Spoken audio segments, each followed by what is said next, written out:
Bonjour à tous et bienvenue. Aujourd'hui, nous allons parler de business et de financement en Afrique. Donc, quel est le sous-thème qu'on va aborder? Le thème qu'on va aborder aujourd'hui, ce sont les difficultés que rencontrent les entrepreneurs et surtout les dirigeants de PME et vous donner quelques petites astuces pour pouvoir vous en sortir. Le premier sujet, la première difficulté en général à laquelle est confronté un dirigeant de PME, ce sont les objectifs en termes de business. Aujourd'hui, de nombreuses images, de nombreux stéréotypes sont véhiculés sur le business. En général, quand on se lance en entreprise, on pourrait avoir l'impression qu'on peut réussir rapidement, donc en 2, 3 ans, avoir une success story, qu'on pourra euh, prendre beaucoup de vacances, aller se promener, faire la belle vie. C'est possible, mais cela demande de la construction et cela demande du temps.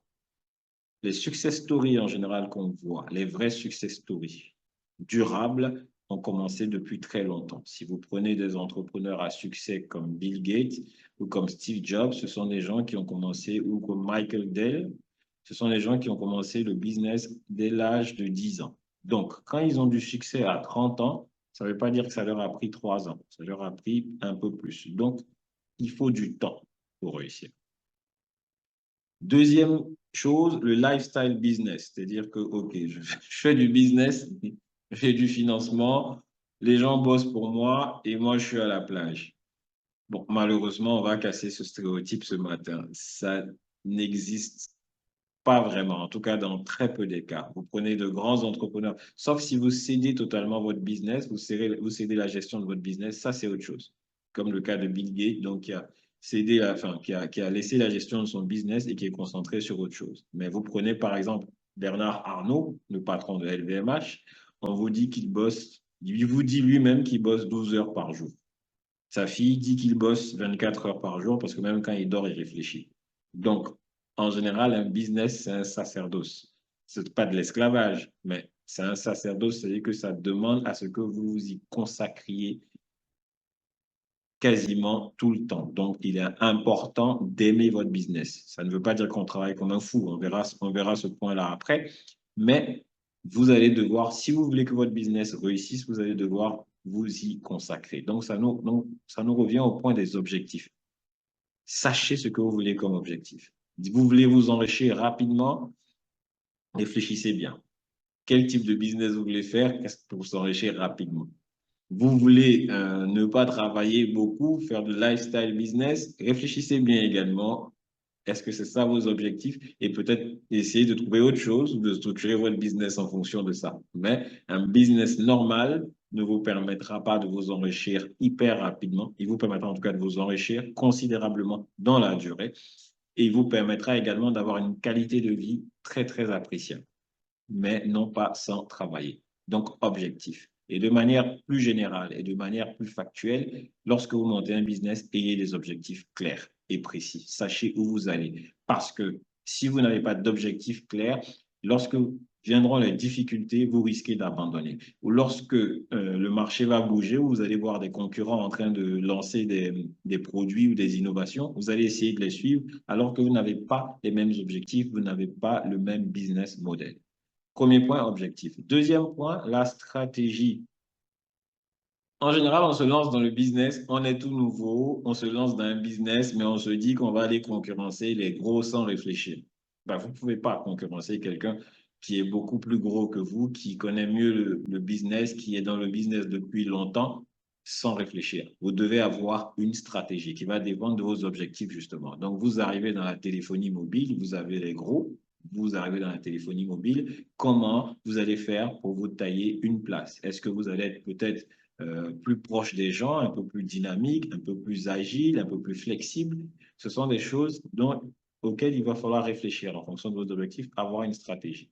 Et dans votre stratégie, donc on va aborder un point qui fatigue également les entrepreneurs, c'est le point de la trésorerie, du financement quelque part. Donc, votre stratégie, quand vous arrivez nouvellement dans un business, même si vous avez du financement, permettez-moi de me répéter, même si vous avez du financement tout de suite, vous risquez de vous retrouver en difficulté parce que vous ne pourrez pas concurrencer ceux qui sont sur le marché depuis longtemps parce qu'ils ont beaucoup plus de financement, ils sont là depuis plus longtemps. Donc, le financement n'est pas vraiment le sujet. Au contraire, il faut réfléchir pour trouver des solutions pour pouvoir faire face au plus gros sans rentrer dans la bataille du financement parce que vous ne pourrez pas tenir.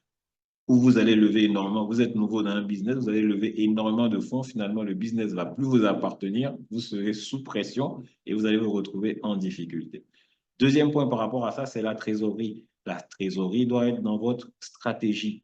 Quand vous travaillez, vous devez prendre en compte le fait que c'est la trésorerie qui permet à un business de tenir. Vous pouvez avoir l'idée la plus géniale. Si vous n'avez pas de trésorerie, vous ne pouvez rien faire. Donc, dans votre business model, donc on s'éloigne du financement. Ce n'est pas le financement qui vous permet d'avoir la trésorerie pour tenir, c'est votre business model qui sera de telle sorte que vous puissiez avoir des produits qui vous font rentrer du cash pour vous permettre de tenir sur le long terme.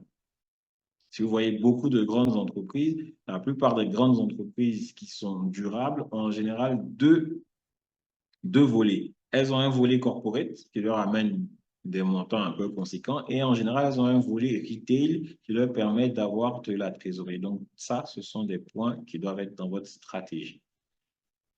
Troisième point, je ne sais plus si on est au troisième ou au quatrième, mais bon, ce n'est pas bien grave, c'est la disponibilité de l'entrepreneur.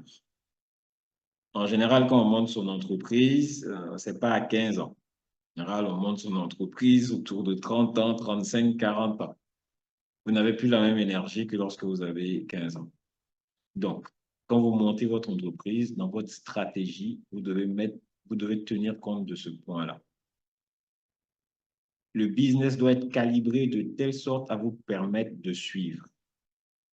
Vous devez vous-même gérer votre agenda, gérer votre vie de telle sorte à ce que certaines sollicitations soient écartées.